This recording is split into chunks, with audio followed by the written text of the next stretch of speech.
Mahigit 20 bilyong piso ang pondo para sa flood control projects sa Cebu.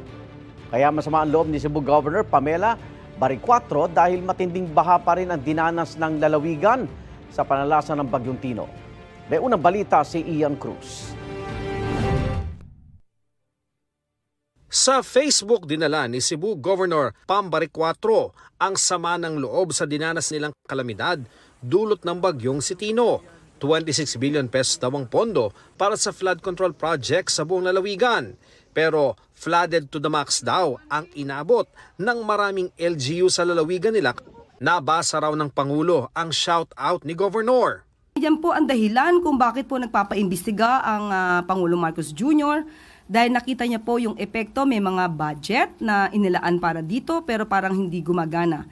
Kaya mas maganda po na kung siya man po ay nagagalit, yan din po ang nararamdaman ng Pangulo Marcos Jr. Kung meron po siya pang mga alam, may mga facts, may mga data rin po, si Governor para dito mas na makakatulong sa ating gobyerno para mapanagot ang dapat mapanagot, yan po ay welcome. Sa datos na nakalap ng GMA Integrated News Research mula sa isumbong mo sa Pangulo website, may 414 flood control projects sa Cebu Province mula taong 2022 hanggang 2025 na nagkakahalaga ng 26.7 billion pesos. Cebu City. Pangalawa ang Cebu sa Bulacan sa dami ng flood control projects at sa contract cost. Kahit wala ang Cebu Province sa top 10 flood-prone provinces base sa National Adaptation Plan. Apat sa pinangalanan ng Pangulo na top 15 contractor sa bansa nakakuha ng 117 flood control projects sa Cebu na may kabuang halagang halos 9.6 billion pesos.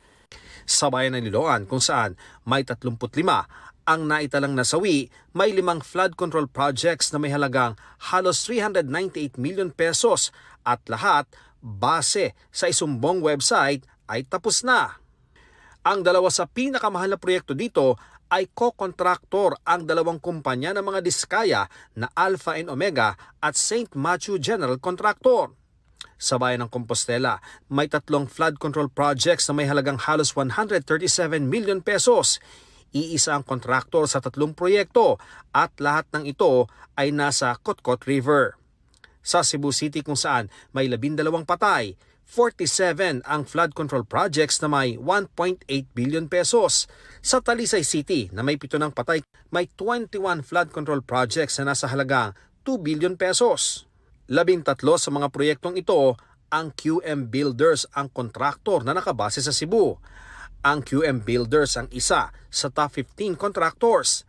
Sa Danao naman kung saan may 9 na nasawi, ay may 2 flood control projects na may halagang 172 million pesos. Maging ang Center Waste Construction na nakabase sa Sorsogon sa Bicol ay may proyekto rin sa mga bayan ng Alegria at Ronda.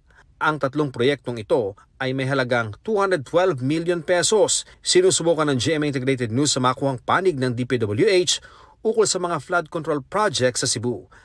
Ito ang unang balita. Ian Cruz para sa GMA Integrated News. Igan, mauna ka sa mga balita, mag-subscribe na sa GMA Integrated News sa YouTube para sa iba't ibang ulat sa ating bansa.